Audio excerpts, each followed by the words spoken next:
Of Homeland Security Secretary Kristi Noem paid a visit to the Otay Mesa port of entry today. I have more on the protesters that were outside. Right now, leaders are calling on Congress to protect San Diego communities. A new report finds the city of San Diego is swinging and missing on potential revenue from city-owned golf courses. So why has the Balboa Park lily pond been drained the past couple days, and where are the koi fish? We're going to tell you. It's really like a magical land for Valentine's Day. A new event helping you roll into romance this Valentine's Day. CBS 8 News Live at 6 starts right now. We begin tonight with a visit from Department of Homeland Security Secretary Kristi Noem, who spoke at the Otay Mesa border crossing today as local leaders are calling on federal lawmakers to vote against funding for the agency. Good evening and thank you for joining us. I'm Carla Chiquetto. I'm Marcella Lee. We'll have more on the funding fight in just a moment, but we start with more on Secretary Noem's visit, which did draw some protesters. CBS 8's Alex Cheney was there and joins us live from Otay Mesa with the details. Alex?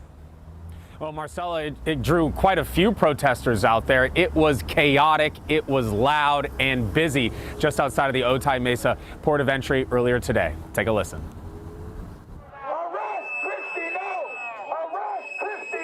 Arrest Kristi Noem was the rallying cry of about 100 people gathered outside the Otay Mesa port of entry.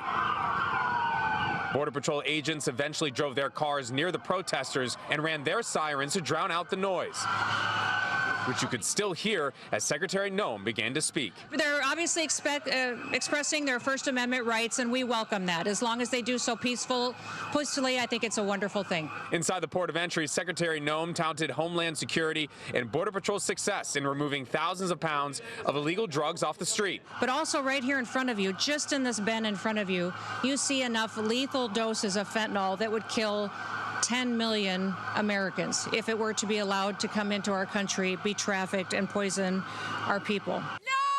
Secretary Noem also said ICE and CBP officers are going through record numbers of attacks and death threats towards officers. Our ICE officers and CBP officers are facing a 1,300% increase in assaults against them, a 3,200% increase in vehicular attacks against them, and an 8,000% increase in death threats. No peace! Protesters outside say ICE and the Department of Homeland Security are committing human rights violations. We want to make sure that the American public knows that the people that have made it possible for them to live the life that they have and the liberty that they have don't necessarily get to enjoy those same freedoms. We're here because the ICE is committing human rights abuses. The immigrants are being detained, including in the Otay Mesa Detention Center, in conditions that defy and are inconsistent with human rights.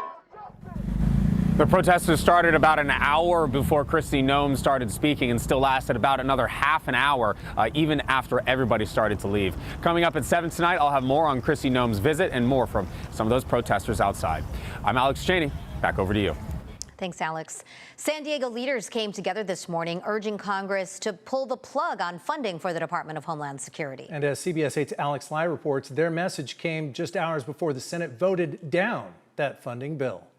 Well, city leaders, faith advocates, and labor groups stood out here today with one clear message for Congress: step in and protect San Diego families.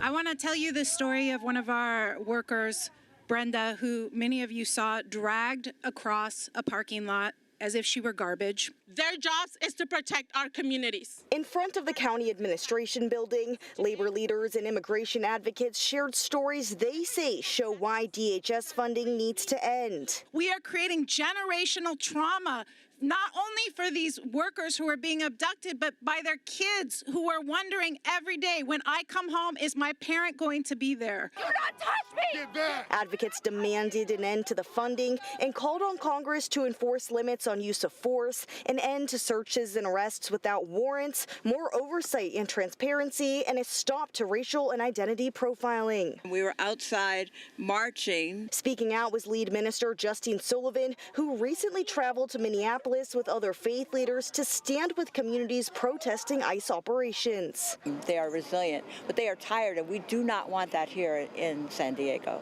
Are you worried what is happening in Minnesota could happen here in San Diego? I'm very worried that there could be a similar kind of influx. If that many agents were to come here, it would terrorize the whole community. Also present today, San Diego Councilmember Sean Elo Rivera standing up for the families he represents. I'm not kidding when I say we're like crying with folks on a weekly basis. Families who've either been impacted by abuses or live in fear of being impacted by abuses. For those gathered here, they say this isn't just political, it's personal. While the DHS funding bill failing is a huge win for those people out here today, they say they'll continue to advocate for those they represent. Alex Lai, CBS 8. Thanks, Alex. And on a related note, a state lawmaker is demanding answers following months of what she says has been a lack of transparency on immigration detentions and arrests. CBS 8 State Matters political reporter Jenny Huh shares more on a plan to take the feds to court. Assemblymember Maggie Krell, who is a former prosecutor herself, is taking issue with the arrests of immigrants during their court appearances, a practice we've seen a surge in under the new administration. This isn't a criminal courthouse. Immigration is civil. At the John Moss Federal Building in Sacramento, a place where immigration hearings are held daily, Democratic Assemblymember Maggie Krell announced legal action against federal immigration officials. What is the federal government hiding?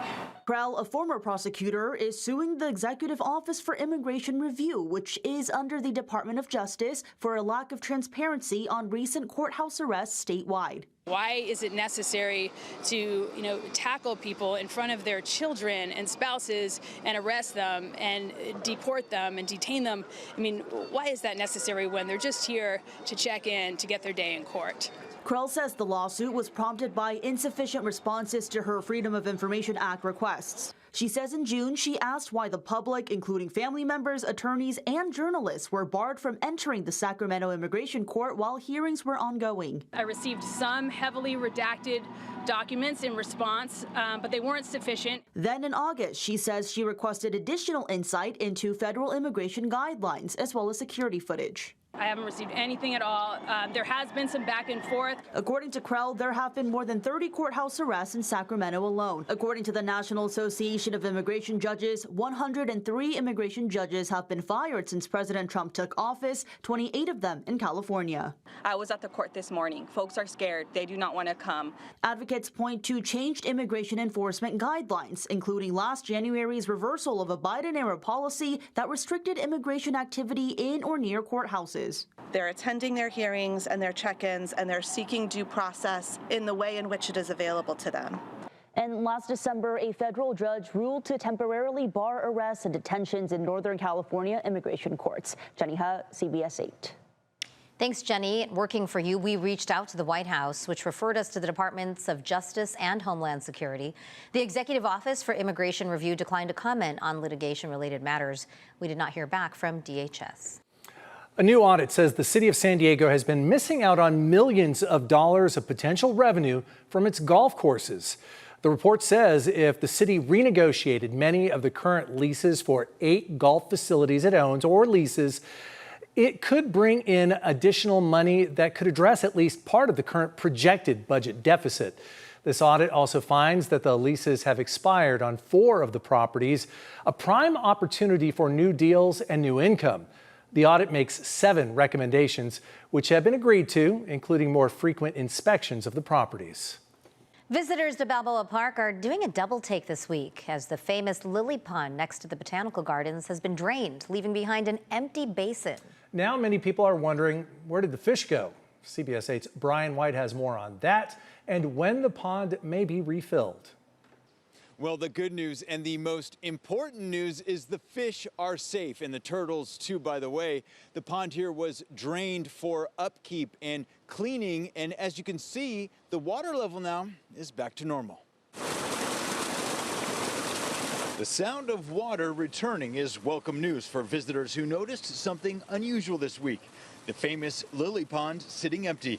The city of San Diego drained the pond Monday for a full-scale deep cleaning, something that has not been done in about 15 years. Now, after many, many years, this this is getting drained, it's getting clean. The process included draining the pond completely, scrubbing and cleaning the basin, and repairing planter boxes before refilling it with fresh water, and it was all paid for out of the Parks and Rec general maintenance budget. And obviously they had to drain it completely, right? So we had to get to the actual bottom of the lily pond, and they get all the water cleaned, and then we get new fresh water that's put into it. And yes, the koi fish and turtles are safe. Katie McDonald with Forever Balboa Park, a nonprofit conservancy, says dozens of koi were temporarily relocated while crews worked. But the city took tremendous care of these koi fish. The city partnered with the Koi Club, bringing in experts to carefully remove and transport the fish to a safe holding environment. The deep cleaning is part of a larger public improvement project that included renovations to the historic botanical building and now the creation of 9 new gardens near the pond. It's thrilling to get it cleaned up like this, right? This is such an important park for the city of San Diego and the region. It's just bringing it back to its pristine level. Visitors say the refresh is worth the temporary disruption. It's the only way to do the job. Take it all the way back to the beginning, start fresh. And the big question, when are the koi fish returning? Well, I've been told they will be coming back in the coming weeks. Now, another thing to look forward to is the big reveal of those 9 new gardens here near the pond, and that's going to happen in April. I'm Brian White, CBS 8. Whoa! Just cleaning up their spot. You're enjoying this? Look at that. Okay, you can see the sunset here. You don't have to go outside. Yeah. Beautiful. Some San Diego schools are in the running to be named Best in America. We'll have those details still ahead. We got the best sunset, that's true. Plus, the new investigation Attorney General Rob Bonta says he is launching into last year's Eaton fire response. And we'll show you the new tool calculating the possibility of a Republican runoff in the general election for California's next governor. We had lots of sunshine in the forecast earlier today. We did have some passing clouds, but yeah, made for a gorgeous sunset as high clouds were building in as we went throughout the evening. We're going to continue to see those clouds around for tomorrow, even a slight chance of some additional light stuff before we get to the heavier rain next week. 61 degrees for downtown. Your complete forecast is ahead.